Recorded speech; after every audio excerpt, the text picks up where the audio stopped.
Իրավիճակը Սիրիայում վերջին մի քանի օրերին ծայրաստիճան լարված է, երկիրը կրկին եռում է արյունոտ իրադարձություններով ու հեղեղվում անորոշ գնահատականներով։ Բանն այն է, որ Լաթաքիա եւ Տարտուս նավահանգստային քաղաքներում նախկին նախագահ Ասադի կողմնակիցների եւ նոր իշխանությունների միջև բախումների հետևանքով բազմաթիվ մարդիկ են զոհվել, այդ թվում խաղաղ բնակիչներ։ Իրավապաշտպան կազմակերպությունները հաղորդել են Սուննի գրոհայինների կողմից վրեժխնդրության հողի վրա սպանությունների տասնյակ դեպքերի մասին, որոնք թիրախավորել են կրոնական փոքրամասնությանը, որին են պատկանում նաեւ Ասադը եւ նրա մտերիմները։ Արմեն Վարդանյանը հայկական ժամանակի հետ զրույցում ասում է, այս ամենի պատճառն այն է, որ Ասադի կողմնակիցները ալավիները հարձակում են գործել կառավարական ուժերի վրա, որից հետո կառավարությունը խռովությունները ճնշելու համար զորքեր է մտցրել Տարտուս եւ Լաթաքիա, որտեղ ալավինական մեծամասնությունն է։ Չի բացառում, որ արտաքին ուժերի ճնշմամբ են ինչ-որ ձենք վերցրել գրողներ ձեռնարկել արտաքին գործոններ շատ հնարավորակա։ Շատ է խոսում, որ կարող է Իրանի ձեռքի խառնի։ Սիրիան միշտ եղել է Իրանի ամենակարևոր դաշնակիցներից մեկը, եթե ոչ ամենակարևորը։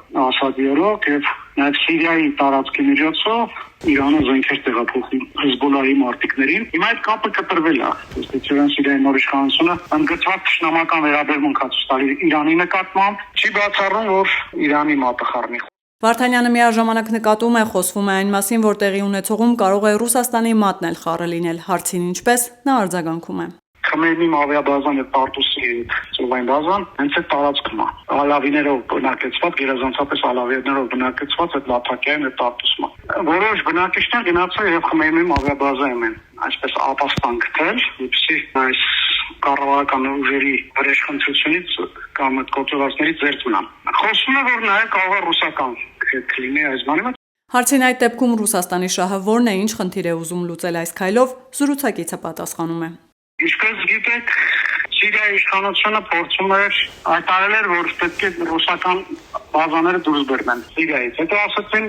պատրաստ ենք բանակցել, բայց մեր պայմանները կատարելու դեպքում ու կարծեմ շատ կոշտ պայմաններ են դրել, ընդհանուր մինչև Ասադի հանձնումն էին պահանջում Մոսկվայից։ Հնարավոր է որ Ռուսաստանն այդպես արածանի, որ դժվարություններ հրավիրի իր բազաները, որպեսզի դուրս չբերվի։ Ըստ Իրանագետի Սիրիայում նոր իշխանության հովանավորը Թուրքիան է եւ Սիրիայում Թուրքիան ու Ռուսաստանը անուղղակի մրցակցության մեջ են, սակայն Ռուսաստանի դիրքերը չափազանց թուլացել են։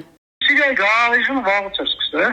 դերևս Ասադի օրոք։ Հիմա նոր իշխանությունը փորձում է կանխել դա եւ որոշ հաջողություններ ունի, որովհետեւ նախկինում երկրի տարածքի մի մասը չէ վերահսկվում իշխանության կողմից, Ասադի կողմից։ Իդլիբ նահանգը, որը բավականին մեծ նահանգ է, 3 միլիոն բնակչությամբ, լրիվ անկախ է դարձել, չէր ընդհանրում եւ հիմա Ահմեդ Ալ-Շարան, որի դեպքում աստամությունը սկսեց Իդլիբից, այդ նահանգը բերել է իր վերահսկողության ներքո։ Քրդերի մասին խոսեցի, 3 հայտնի դարձավ, որ քրդերը կարծես թե Սիրիայի նոր իշխանության հետ լեզու են գտել եւ համաձայնել են ենթարկել կենտրոնական իշխանության։ Այսօր այս իշխանությունը ամեն ինչ անում է, որ Սիրիայի գաղափարը կանգնեցնի։ Որքանով դա նրան կհաջողվի ժամանակը կգտա։